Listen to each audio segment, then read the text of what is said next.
that he didn't ask and said that he would arrange a meeting with me. Well, that's not really true. From what I remember, Inspector Boyd, Commander Boyd, did phone me up and said he was happy to have a meeting regarding my serious concerns that has caused me the utmost distress in what I'm hearing and what I'm seeing.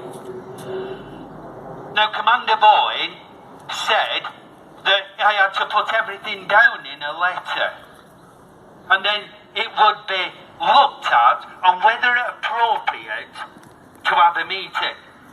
Well, it felt as though I'm being palmed off, and I, as a member of the public and a senior citizen, want our police to act. Now, I know that most of the bobbies on the beat are doing the job. It comes from higher level. Now, this job that Commander Boyne has got was only introduced in October. Who introduced it? And we've had failings after failings after failings. But, Commander Boyne, if you're in this building, if any officers are taping and passing it on to Commander Boyne, because I've asked for a reply, these are the questions that I want to know the answers to from our Chief Commander, Chris Bowen. 1. Is GMP and Oldham Police corrupt? Yeah. Have we got corruptness within GMP? Yeah. Because in the Met in London, officers are frightened of whistleblowing, and it were on the Jeremy Vine programme last year, that officers are frightened of speaking up.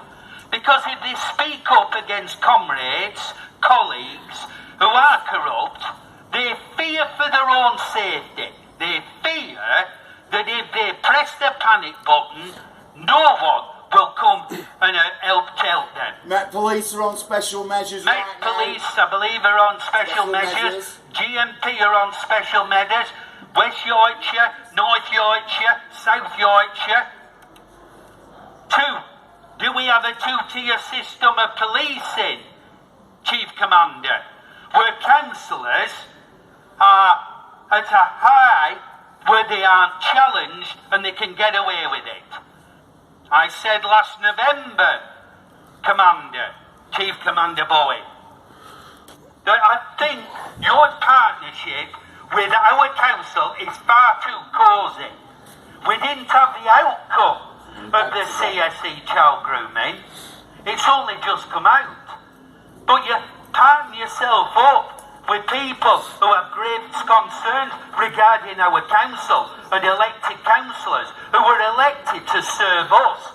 Us, the normal people, run-of-the-mill, who want to jump on the gravy train, stick two fingers up when they get elected, and they are allowed to do it. Because a Conservative government in 2011 brought in a Localism Act that allows councillors to get away with what they're covering up regarding how what councillors are getting away with and shutting us up, the public, when we try and hold them to account. This isn't right. 3. Where is the investigation, Commander Boyd, regarding Arood Shah, ex-council leader of Oldham's car attack, the car bombing?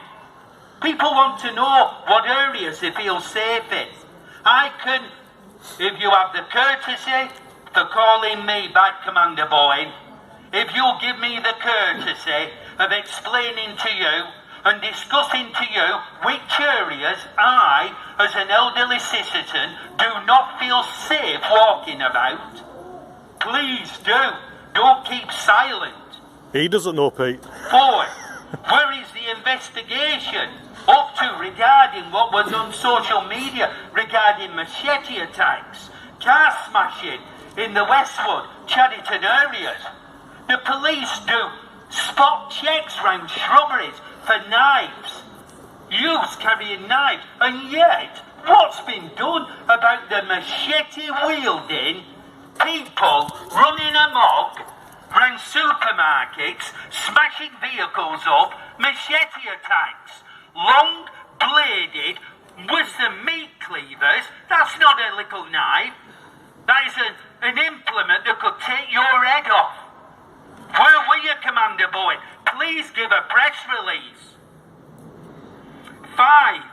Do you take threats and allegations of murder to a member of the public who opens up the CSE? Do you take the allegations of murder to this gentleman? I'll name him. Raja Miah. What, is he a criminal? Is this man a criminal being condemned for opening up what the vast majority of us didn't know about the historical child sexual exploitation? And he had his door kicked in by police officers. He was on bail for 9 months. He was arrested. He was made to think of a criminal. No, Commander Boyd.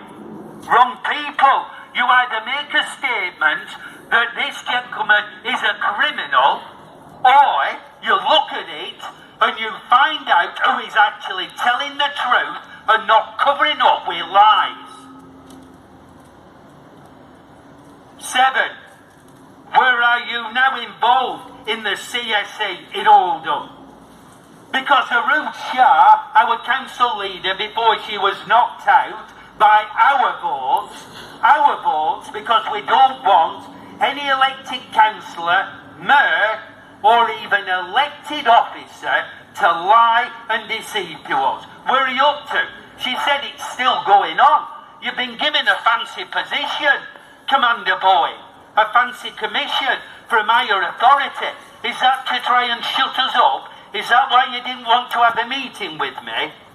These questions are what you should answer. I should not have had to book in, write you a letter 7 days ago to tell you what I wanted to tell you in private and to ease my concerns, my well-being. 8. On Facebook it said, and an officer said once, oh, you've seen it on Facebook? Your Facebook. The police, you use Facebook to make the public aware of crimes that's going on. So don't poo-poo Facebook. Facebook is our publicity, our media, where other people have failed us regarding the council, yourself, the police, and our 4 local newspapers that don't want to print the truth. But when the gentleman said that police officers raised a concern, they were told, look for white perpetrators. Look for white perpetrators. Is this true? Commander Boyd, you came from West Yorkshire. 9 years ago, I'd had 8 weeks of spinal rehabilitation at the health centre. My spine was twisted. My bookkeeper was in Halifax. And I had to go up there to sign letters. And it'd be about 9:15 at night. And I was stopped, couldn't travel further, because of gentlemen in cars, Asian gentlemen in cars, that threatened me with murder. It was videoed, Commander Boyd, by an elderly grandmother. Videoed. And the police said, well, we're attending a stabbing. And I said, forget it then. I've just been threatened with murder. Forget it. And the officer at the other end of the line said, forget it. Are you going to forget it? I said, I will never forget it. Within 10 minutes, a police car came. They asked me what had gone on and why I hadn't gone, and if I felt safe. And these people drove at the side of me, pointed their hand if it were a gun, and threatened to shoot me. Now, the attack on me, banging me head, shoving me, throwing me in my van, was videoed. Now, the lady who gave the statement, when I said I'm 4999, it was life-threatening. 999. 9 years ago. I'll have the incident number in my diary somewhere. And this lady said, after she gave a statement, I hope you go on all right. Now, when the police officers came, and these people hadn't moved from the home, and they wondered why I hadn't skedaddled with my tail between my legs, how many of you would be threatened with murder? How many of you would be waiting for the police? And as this lady left, she said, I hope you go on all right. What happened? The police officers went down. They came back after 15 minutes, and they said, do you want their side of the story? I said, story? There's a lady got it videoed. I suggest you go down to the police station and look at it. Their story was that I've been walking up and down in front of their homes. I've threatened to rape their wives and do harm to the children. That's the low-down get that these people get away with. I don't want machete attacks. I don't want car bombing. I don't want child sexual exploitation. Have we got a two-tier system of policing? What are you going to do about Raja Miah's statements regarding our two elected MPs? That they both doctored statements to get them arrested. Doctored statement. Is it true? Now there were councillors that emailed you for replies to other questions regarding CSC. And up to the beginning of this month, they hadn't had a reply. You've been given a fancy post, Commander Boy. They could have a nice salary with it. You said you wanted the new police to be exactly for your family. Well, Commander Boy, how would you like part of your family had to be exhumed from a grave that they knew were flooded and did nothing? How heartbroken would you have been, Commander Boy, if it had been your wife, your daughter, your grandchild? How would you have felt? And they covered it up. They covered it up. They apologised and paid for a new grave. Part of my family had to be dug up at 6 o'clock in the morning with no family around her, strangers, and you thought it was acceptable, and you partner yourself up with this type of people. How heartbreaking is it? The gentleman inside of me, we made a protest, we filled in the paperwork, and we stood at the back of the Civic, and it was a silent protest. The banner said it all. You was given notice of what was happening. We were told to leave. We were told that it was a public space and we had every right to be there. You were informed. And then, after an hour and 15 minutes, 3 police cars came racing down, 5 police officers came in, and this is where, Commander Boyd, you've been informed by a letter that police lie. Now, when police come out, do you write notes? Is it videoed? Do you actually know what goes on? Because that is your job, that's evidence. And the evidence wasn't correct. And the reason why I wanted to speak to you, Commander Boyne, is I didn't want Inspector Sanders. Inspector Sanders tried to resolve it, and a police officer told his account to Inspector Sanders it was not correct. Now you're on about police and groups of people wasting police time. You shat yourselves. You sent 3 police cars with 5 police officers when you knew what was going on. But the false statement is that we were told we had to go up, the gentleman at the side, ex-councillor Warren Bates, up to this police station because the sergeant wanted a word. We were put in an interview room, and I kindly went on my own accord after being asked by the police. Now, if the police tell me to do something, I'll do my best. If I think it's within the law, I will oblige the police, and so I came up. with ex-councillor Warren Bates. Can I just ask how old you both are, please? Ex-councillor Warren Bates is... Come on, I want to know, my viewers want to know, because I want to show them how the police pick on old people. 85, and I am 68, coming on to 69. 2 pensioners.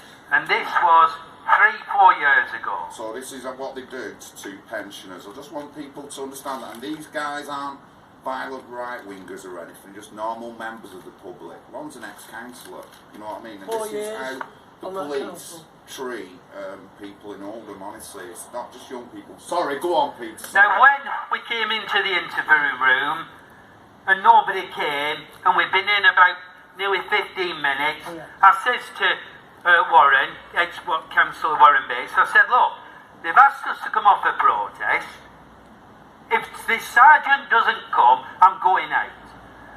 And instantly then, the police officer came in and he said, who did you hand the paperwork to? I said, the lady at reception. She's known me. I've been long-standing for the last 5 years raising awareness to the people of Oldham regarding our council. I didn't know the cover-up with the CSE. It was regarding covering up Rob Blythe, a convicted sex offender that the Lib Dems covered up. So, we came to the lady and she said it delivers all the paperwork and I hand it immediately up to you. So I says, well, what's happening? Where's the sergeant? Oh, well, it's alright, it's alright. You took us off a legitimate peaceful protest. You took us off a legitimate peaceful protest. Now time went on and I wrote to Ian Hopkins, Chief Constable of Greater Manchester, but where he's gone I don't know, probably sunning himself in the Bahamas with a lovely pension for failure.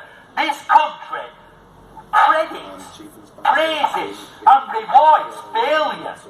Failure in all forms of people that are elected and supposed to be for us. Now, when I went back, we couldn't go into the Civic. Was that a ploy? Was that a ploy because of your partners, long-standing councillors, and one of them,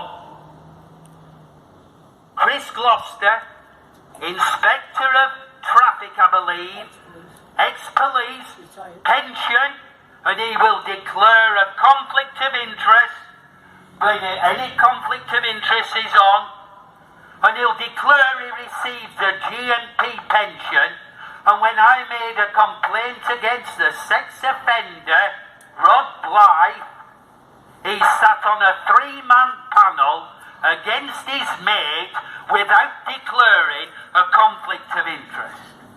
How despicable is that? Commander Bowen, I will say once again, please make yourself aware of who you partner yourself up with. And if you are a churchgoer, Commander Bowen, we only said it at Mass last Saturday evening, St. Aidan and Oswald's, that we pray that our politicians, either at main level and at local level, show honesty and integrity. Nothing. Now the Lord moves in mysterious ways, and at that last full council meeting, the Reverend Jean Earlston was addressed. She'd only phoned me up regarding my queries, and I spoke to the Reverend Earls. Well, I didn't speak, I had to shout because we're subdued by plastic screens. We're looked and looked at like animals, apes.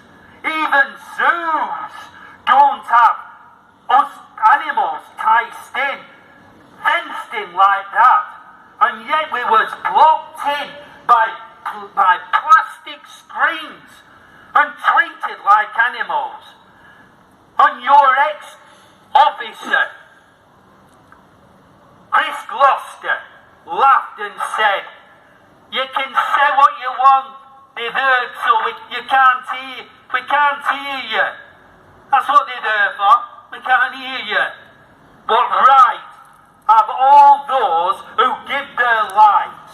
What right have the memorials of this young lady here, of the two that were gunned down, Nicola Hughes, Fiona Bloom, 2012, had no young life, no marriage, and we had an associate, a despicable man in my opinion, that was the getaway driver of Dale Creedon, that hung off the arm of a road sharp. Now I'm sure that some of your police officers will be glad that they've got her justice. I'm sure there is.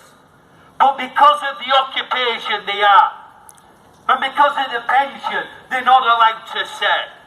But my plea to every police officer here is, don't let it get like they met in London.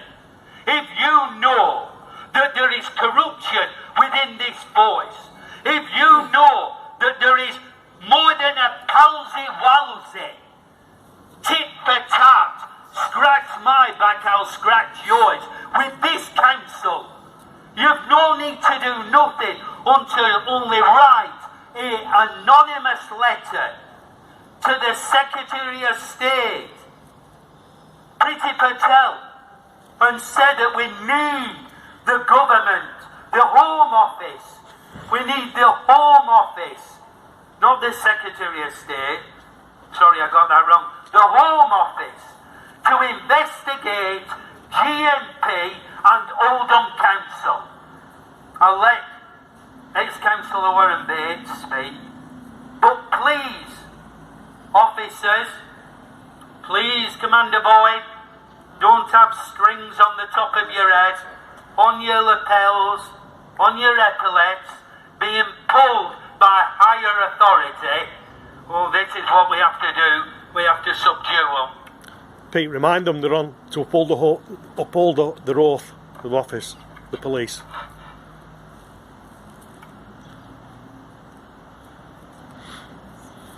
They pay lip service to the oath that they've sworn to.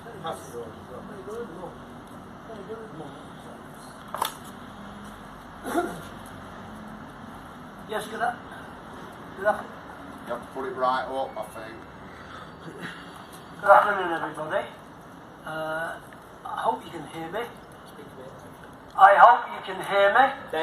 I was a member of the council, Oldham Council.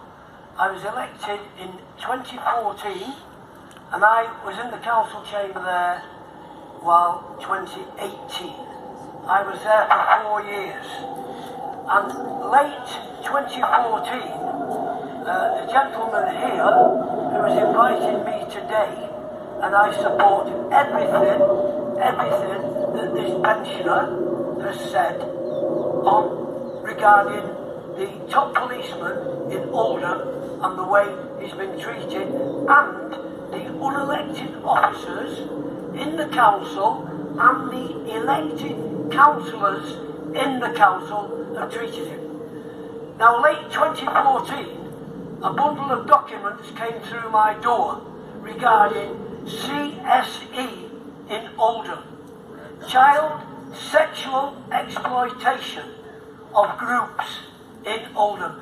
I knew nothing about this, and I believe because of the massive cover-up by James Ignatius O'Rourke McMahon, who was the leader of the council at the time, who is now an MP and sat on the front bench of the Labour Party, my party, my beloved party, that I was a member of for over 65 years.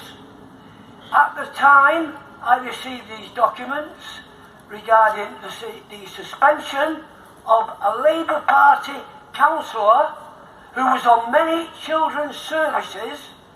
Not only that, he was over 25 years a dedicated Labour councillor. He was also 40 years, and it's a record, a JP, a Justice of the Peace, in Oldham Council's Magistrates' Courts. And that particular councillor was the whistleblower. And the attempt was to keep him quiet. Now, Can we say his name or Yeah, Councillor Hughie MacDonald. Hughie MacDonald? Hughie MacDonald, yes. See, A very, very brave man. Like this gentleman stood next to me here. So I received these documents, and I brought 4 girls up, and I wasn't interfering sexually with young girls, white girls, in my town as an elected councillor. And one of the reasons that I was elected to keep people safe, including kids, including young girls. That was my job. That was what I got paid for. And that's what this lot over here were paid for. But unfortunately, they're not doing what they got paid for. Now, I wrote to the Chief Executive of Oldham Council for information regarding CSE interfering with our kids in this town. And because of the massive cover-up by James Ignatius O'Rourke McMahon, assisted by the police boss,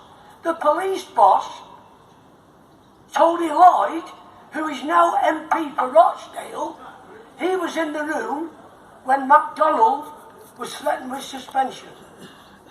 And that's part of the documents I received. I've even got the press release of Mr. MacDonald's, and at the time, only one person from the press interviewed him, and it was the Oldham Crown that's now gone into liquidation. The editor sent the reporter down. He read his statement out, which had been covered by a solicitor, and the Oldham Crown refused to print and said it was not liable. Now, I've come down here today, and I met the gentleman here. He came to me when I was a councillor, and one of my casework. He came with his cry for help, because the particular councillor, Rod Blythe, who was convicted as a paedophile, eventually, which I knew nothing about, ignored him and just turned his back on him. And we wouldn't be here today if that Rod Blythe, the convicted paedophile, had helped Mr. Peter Brown, who was a resident in his ward.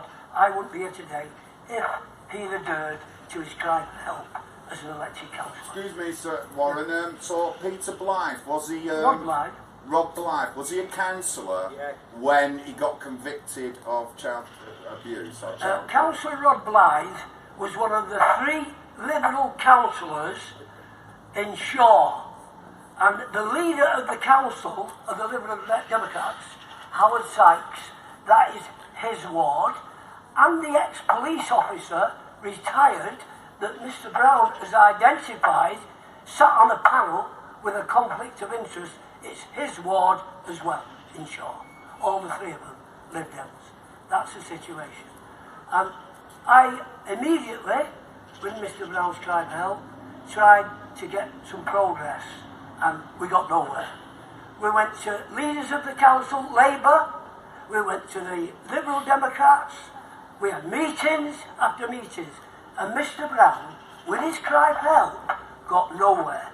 And this is why we're here today, because them councillors sat in that council chamber, especially the CSE issue, especially CSE, child sexual exploitation. And the leader, Sean Fielding, who called all the residents of Oldham, including the Liberal Democrat ward of Councillor Sykes, Councillor Gloucester, and also his wife, who was a councillor, and Rod Blythe was a councillor at the time. He's gone, obviously, and Councillor Gloucester's wife is now a councillor. They completely ignored him. Now, this has been going on for 4 years. I've been involved with this for 4 years, and here we are today, and the original plea and cry of help could have been solved, but these councillors sat in there, want the money, but don't want to do any work. Now, I must come back to child sexual exploitation in my town. I believe, and I have documents to say, that the last meeting, which was chaos, we were locked in and animals were treated better. I've reported it all to the Fire and Rescue Service regarding safety, where we couldn't go to the toilet. There was only one way in and one way out, and there was fire. Firing. I believe that lives we could have got lost. So the fire prevention are involved at the moment.